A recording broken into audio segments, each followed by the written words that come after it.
Assalamualaikum warahmatullahi wabarakatuh. Alhamdulillah, jumpa kembali dengan saya, Ibu Semiati. Kali ini saya akan menjelaskan materi tentang pertukaran aset tetap tidak sejenis.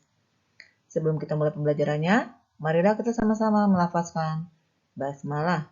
Bismillahirrohmanirrohim.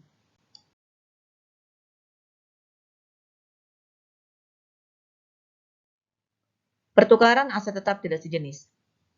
Aset tetap tidak sejenis itu adalah aset tetap yang sifat dan fungsinya tidak sama. Jadi kalau misalnya perusahaan melakukan pertukaran aset tetap tidak sejenis, itu berarti perusahaan melakukan pertukaran antara aset tetap yang sifatnya dan fungsinya tidak sama, ya. Contohnya misalnya kendaraan pengangkut orang atau kendaraan pribadi ditukarkan dengan kendaraan pengangkut barang. Atau bisa juga mesin giling ditukarkan dengan mesin kemasan. Jadi kedua aset tetap yang kita tukarkan itu tidak sama, ya, sifat dan fungsinya. Nah, untuk pencatatannya, kita langsung ke contoh soal.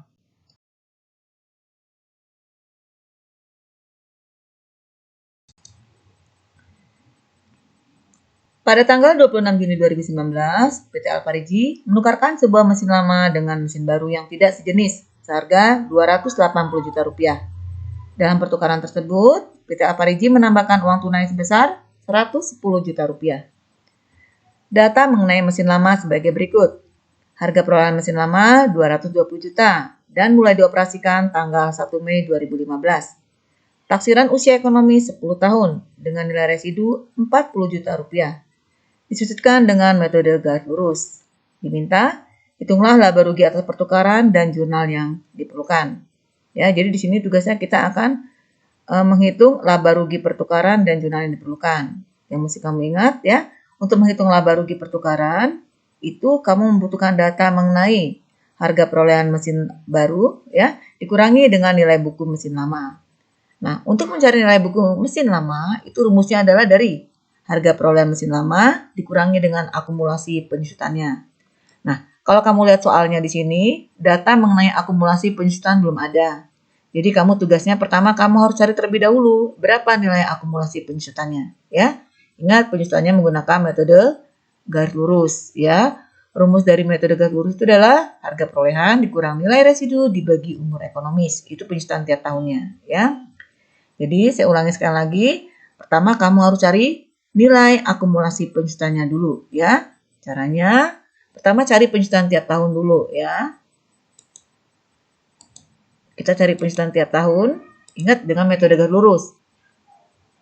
Rumusnya dari harga perolehan mesin lama 220 juta dikurangi dengan nilai residu 40 juta rupiah dibagi dengan umur ekonomis 10 tahun. Ya, jadi cara mencarinya 220 juta ya dikurangi 40 juta kemudian dibagi 10 ya. Nilainya menjadi 18 juta. Ini adalah penyusutan tiap tahun. 18 juta ini penyusutan tiap tahun. Ya.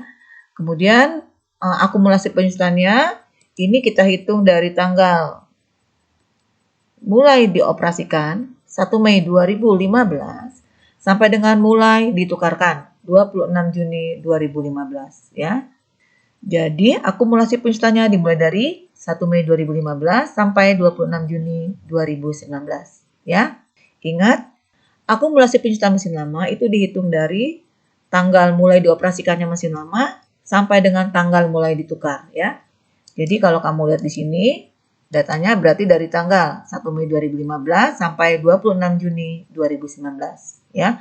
Karena mesin lamanya mulai dioperasikannya di tanggal 1 Mei 2015, kemudian ditukarkannya 26 Juni 2019 ya. Nah, kemudian untuk pencatatan penyusutan itu biasanya dilakukan di tanggal 31 Desember. Jadi tiap tanggal 31 Desember selalu dilakukan pencatatan penyusutan ya. Untuk tahun 2015 berarti sudah pernah dilakukan pencatatan penyusutan di tanggal 31 Desember 2015. Nah, untuk tahun 2015 berarti kita mulai menghitung bulan digunakannya mesin itu dari tanggal 1 Mei 2015 sampai 31 Desember 2015. Itu ada 8 bulan yaitu Mei, Juni, Juli, Agustus, September, Oktober, November, Desember. Ada 8 bulan nih. Untuk tahun 2015 itu ada 8 bulan. Kemudian untuk tahun 2016 pas 1 tahun. 2017 pas juga 1 tahun. 2018 pas 1 tahun. Tetapi ketika tahun 2019 ini hanya dari tanggal 1 Januari 2019 sampai dengan tanggal 26 Juni 2019. Ya. Jadi di tahun 2019 itu hanya ada 6 bulan, ya. Dari tanggal 1 Januari sampai 26 Juni. Bulan Juni dihitung karena tanggalnya tanggal 26. Jadi di bulan Juni itu mesin dioperasikannya lebih dari 15 hari sehingga bulan Juni dihitung. Ya. Nah, kemudian untuk nilainya untuk tahun 2015 ini mesin dioperasikan sebanyak 8 bulan, ya. Berarti besarnya penyusutan di tahun 2015 itu diperoleh dari 18 juta dikali 8 dibagi 12, ya. Nilainya menjadi 12 juta rupiah. Kemudian untuk 2016, 2017 dan 2018 dia pas 1 tahun, pas 12 bulan. Sehingga nilainya adalah nilai penyusutan per tahun ini 18 juta rupiah masing-masing, ya. Kemudian untuk tahun 2019 ini mesin hanya dioperasikan sebanyak 6 bulan. Berarti cara mencarinya dari 18 juta dikali 6 dibagi 12. Nilainya menjadi 9 juta rupiah. Jadi kalau kamu jumlahkan, ini total akumulasi penyusutan dari tanggal 1 Mei 2015 sampai 26 Juni 2019, ya. Ini nilainya menjadi 75 juta rupiah. Nah, kalau sudah, baru kamu bisa mencari laba rugi pertukaran, ya. Caranya dari harga perolehan mesin baru 280 juta, ini ada di soal, bisa kamu lihat. Harga perolehan mesin baru, ya, 280 juta dikurangi dengan nilai buku mesin lama.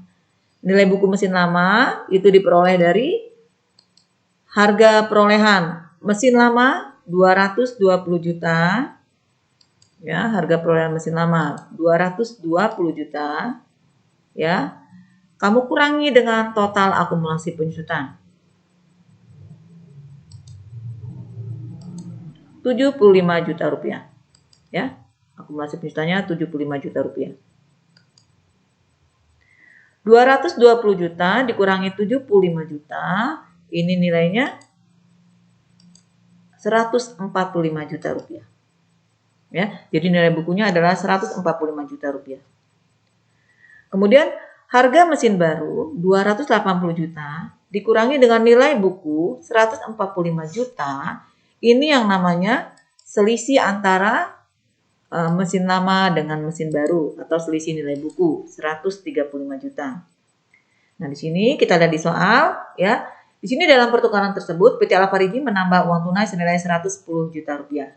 Jadi di sini perusahaan memiliki selisih antara mesin lama dengan mesin baru senilai 135 juta rupiah. Ya, tapi di sini perusahaan disuruh membayarnya 110 juta rupiah.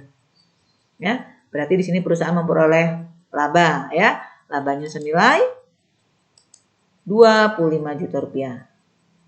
Bisa dipahami, ya? Ya. Berikutnya adalah pencatatan ke dalam jurnal, ya. Dalam pertukaran aset tetap sejenis, itu setiap terjadi laba, itu tidak boleh dicatat ke dalam jurnal, tetapi hanya akan mengurangi nilai aset yang baru. Sementara dalam pertukaran aset tetap tidak sejenis, ini kalau terjadi laba harus tetap dicatat ke dalam jurnal, ya. Di sini perusahaan memperoleh laba, jadi nanti kita melakukan pencatatan ke dalam jurnal. Nah, kalau kita lihat soalnya di sini, jurnal yang kita buat itu ada 2. Yang pertama, kita mencatat terlebih dahulu pembebanan beban penyusutan di tahun 2019. Karena untuk tahun 2019 ini belum pernah dilakukan pencatatan jurnal penyesuaian untuk beban penyusutan mesin, ya. Karena pencatatan beban penyusutan mesin biasanya dilakukan di tanggal 31 Desember 2000. Karena pencatatan beban penyusutan itu biasanya dilakukan di tanggal 31 Desember. Sementara ini belum tanggal 31 Desember, mesin sudah ditukarkan, ya. Jadi kamu sekarang akan mencatat beban penyusutan mesin, ya, yang terhitung dari tanggal 1 Januari 2019 sampai tanggal 26 Juni 2019. Berarti yang sebanyak 6 bulan ini, yang senilai 9 juta. Ya, karena yang lainnya ini sudah pernah dicatat di tahun sebelumnya. Caranya,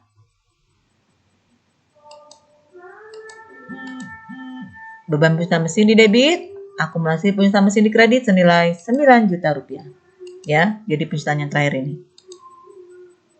Bisa dipahami ya? Nah, yang kedua, baru kamu mencatat tentang pertukaran. Ya, caranya sekarang, yang pertama di sini, perusahaan pasti memperoleh mesin baru. Ya, karena kita menukarkan mesin lama dengan mesin baru. Jadi ada mesin baru yang bertambah di sebelah debit. Nilai 280 juta rupiah. Kemudian ada akumulasi penyusutan yang berkurang senilai 75 juta rupiah.